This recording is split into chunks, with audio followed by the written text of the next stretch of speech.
तर गेल्या 4 दिवसापासून आपण भगवान सरांचं जे काही सेमिनार अटेंड केलं त्यामध्ये खरंच खूप शिकण्यासारखं होतं. खरं तर अंकुशराव लांडगे सभागृहात मला वाटतं 6-7 वर्षापूर्वी त्यांचं सेमिनार झालं. त्यावेळेस मी ते अटेंड केलं होतं, पण क्लास लावला नव्हता. त्यावेळेस असं वाटलं की बाबा हे अशक्य आहे, हे काही घडणार नाही. पण एक 5-6 दिवसापूर्वी माझ्या मिसेसनी त्यांची जी काही फेसबुकवरची लिंक होती त्याच्यावरून बुकिंग केलं. ॲक्च्युली खरं तर आमच्या मुलासाठी करायचं होतं, पण मुलगा अपंग असल्यामुळं त्याला आणणं शक्य नाही. त्याच्यामुळं घरातलं कोणीतरी करावं असं वाटलं.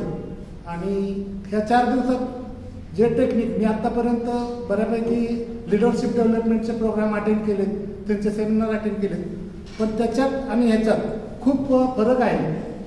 लिडरशिप डेव्हलप करताना तुमचं फक्त पॉझिटिव्ह थिंकिंगवरती भर देऊन तुम्ही समाजामध्ये तुमचं अस्तित्व कसं निर्माण करू शकता.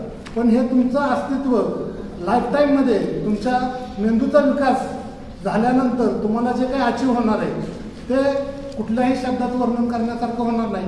एवढं ज्ञान ह्या 4 दिवसात भगवान सरांनी दिलं, त्याबद्दल मी त्यांचं आभारी मानतो. आणि आपण सगळ्यांनीच इथं जे काही लक्ष देऊन ऐकलं, जीवनात त्याचा कुठंतरी वापर करून सगळेजण सक्सेस होतील अशी मी आशा करतो. थांबतो. जय